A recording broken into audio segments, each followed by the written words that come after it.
২০২৫ সালে এসে বলিউড একটার পর একটা রোমান্টিক সিনেমা দিয়ে যাচ্ছিল। 'সাইয়ারা', 'মেট্রো ইন দিনো', 'ধাদার 2', এখন রিসেন্ট টাইম মুক্তি পায়, গতকাল মুক্তি পায় 'পারাম সুন্দরী'। দেখুন 'পারাম সুন্দরী'টা বের করেছে কে বা এর ক্রিয়েটর কে? 'পারাম সুন্দরীর' ক্রিয়েটর হচ্ছে ম্যানডক ফিল্মস, যারা সবসময় একটু ডিফারেন্ট কিছু তৈরি করে থাকে বা সবসময় একটু ডিফারেন্ট কিছু দেখানোর চেষ্টা করেন। সেই ম্যাডডক আমাদেরকে এবার বের করে দিয়েছে 'পারাম সুন্দরী' নামের একটি সিনেমা। কেমন ছিল সিনেমাটি? চলুন তাহলে আজকের ভিডিওতে আমরা সেই সম্পর্কে কিছু জেনে নেই। বর্তমান সময়ে সবচেয়ে জনপ্রিয় হচ্ছে ডেটিং অ্যাপস। ডেটিং অ্যাপসের মাধ্যমে আমরা আমাদের সোলমেটকে খুঁজে বের করি এবং এমন একটি কনসেপ্টের উপরেই ভিত্তি করে আমাদের এই সিনেমাটি 'পারাম সুন্দরী' সিনেমাটি তৈরি হয়। ডেটিং অ্যাপসের উপরে ভিত্তি করে দিল্লির একটা ছেলে কেরালাতে চলে যায় এবং কেরালাতে যাওয়ার পরে সেই তার 'পারাম সুন্দরী' তার নায়কটির নাম থাকে পারাম, নায়িকার নাম থাকে সুন্দরী এবং পারাম সুন্দরীকে খুঁজতে যায়। ঠিক এইভাবেই এমন একটি কনসেপ্টে এগিয়ে যায় সিনেমাটি। এই ডেটিং অ্যাপসের একটা সময় দেখা যায় ডেটিং অ্যাপসের সবকিছু থাকে রং। আসলে ডেটিং অ্যাপসটি থাকে ভুয়া। এরপরে কি হবে? এরপরে কি হবে সেটা জানতে হলে বা দেখতে হলে আপনাকে দেখতে হবে সিনেমাটি। দেখুন এখানে যেটা দেখানো হয়েছে একদম সিম্পল স্টোরি দেখানো হয়েছে। আহামরি আপনাকে কিছু বা আপনি আহামরি কিছু খুঁজে পাবেন না। নরমালি একটি লাভ স্টোরি চলে যাচ্ছে। আমি এভাবে বলব যে শুদ্ধ ভালোবাসা। ঠিক আছে? এখানে ছোটখাটো ইমোশন আছে, এখানে ছোটখাটো ফাইট আছে। ঠিক আছে? আর চমৎকার একটা জার্নি আছে। ভালোবাসার জার্নি। সো ম্যাড ডগ নতুন কিছু তৈরি করেনি, কোনো রিস্ক নেয়নি। এই সিনেমা পয়সা কামাবে চোখ বন্ধ করে, এটা বলাই যায়। এই সিনেমা যদি আমি মিউজিকের কথা বলি, মিউজিকের মধ্যে সবচেয়ে চমৎকার মিউজিক ছিল হচ্ছে 'পারদেসিয়া'। কিছুক্ষণ পরপরই 'পারদেসিয়ার' সুরটা আপনার হচ্ছে পুরো সিনেমাতে রোলার কোস্টার এর মধ্যে জার্নি করে এগিয়ে যায়। যেটার কারণে সিনেমার ভাইব বা সিনেমা দেখতে আরো ভালো লাগছিল। কারণ আমরা সবাই জানি একটি ভালো সং, একটি ভালো মিউজিক একটি সিনেমার প্রাণ।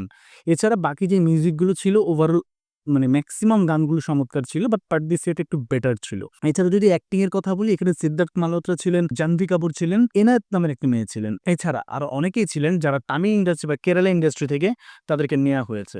দেখুন এই সিনেমার মধ্যে যদি বলি সিদ্ধার্থ মালহোত্রার অ্যাক্টিং ছিল একদম ন্যাচারাল, দেখতে খুব ভালো লাগছিল। জাহ্নবী কাপুর দারুণ অভিনয় করেছেন তার পাশাপাশি কিন্তু তার ইমোশন যে সিনগুলো ছিল সেগুলো একদমই টাচ করবে না আপনাকে। কারণ ইমোশনাল সিনে সে কতটা দুর্বল আরেকবার প্রকাশিত পায়।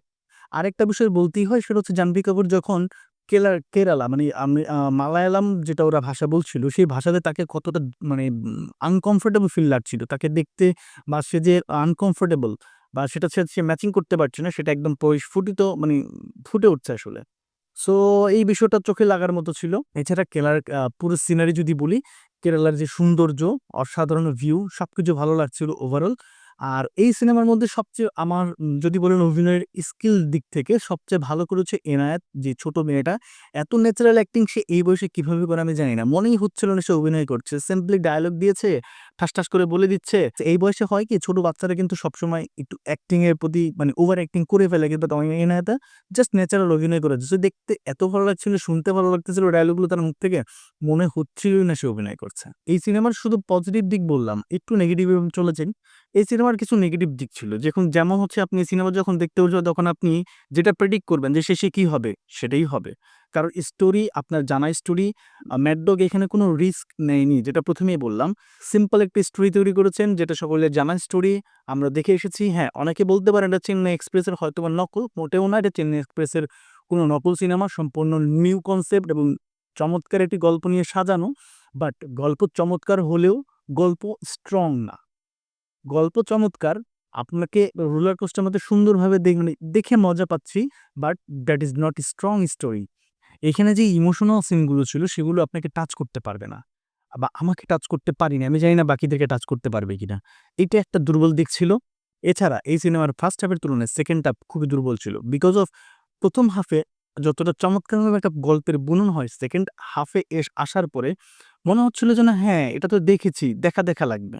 আসলেই দেখা, দেখা লাগবে আপনি এই কারণেই, কারণ আপনি জানেন যে স্টোরিটা কোথায় গিয়ে থামবে, কিভাবে থামবে। আমি আসলে গল্পটা বলছি না। এখানে যেই বিষয়গুলো কনসেপ্টটা সেকেন্ড হাফে দেখানো হয়েছে এটা মেক্সিমাম আমরা সিনেমাতেই দেখতে পাই। দিন শেষে শুধু এই সিনেমা সম্পর্কে একটা কথাই বলতে হবে, পয়সা উসুল cinema, one time watch cinema. হ্যাঁ, ভালো লাগার মতো একটি সিনেমা, চমৎকার ভালোবাসার গল্প একটি ভালোবাসার একটি সিনেমা। দেখতে ভালো লাগবে কেরালার সৌন্দর্যগুলো। একবার আমি সেটা দুবার দেখতে হয়তো ভালো নাও লাগতে পারে। এটা 'ধাদার 2', 'সাইয়ারা' বা 'মেট্রো ইন দ্য' মতো ঐরকম ট্র্যাজেডি টাইপের বা চমৎকার অ্যাটাচমেন্ট গল্প, চমৎকার মানে স্ট্রং গল্প এরকম কিছুই না। ম্যাড ডগ এটা থেকে টাকা ইনকাম করে ফেলবে, সিনেমা সুপারহিট হবে, এই দিক থেকে কোনো সন্দেহ নেই। রেটিংয়ের দিক থেকে আমি আউট অফ 5 এটাকে 3 স্টার দিব। বিকজ অফ দুটো পয়েন্ট কেটে রাখছি। প্রথমত স্ট্রং গল্প নয়, দ্বিতীয়ত হচ্ছে জাহ্নবী কাপুরের ইমোশনাল বিষয়গুলোকে কখনো টাচ করতে পারে না। হাফ পয়েন্ট এখানে কেটে রাখছি, আর হাফ পয়েন্ট কেটে রাখছি প্রেডিক্ট করা যাচ্ছে এন্ডিংয়ে কি হবে। এই 3টি জিনিসের কারণে আমি 2 পয়েন্ট কেটে রাখছি। এবং অবশ্যই এই সিনেমাটি দেখতে পারেন, নিঃসন্দেহে দেখতে পারেন। ভালো সিনেমা, দেখতে ভালো লাগবে, চমৎকার সিনেমা। কোনো আহামরি কিছু না, প্যারানরমাল কিছু দেখাবে না, জানা স্টোরি, চেনা গল্প। যদি আপনি দেখে থাকেন কেমন লেগেছে সিনেমাটি অবশ্যই কমেন্ট বক্সে জানাতে ভুলবেন না। দেখা হচ্ছে পরবর্তী ভিডিওতে। সে পর্যন্ত সকলে ভালো থাকবেন। Like, share, subscribe must.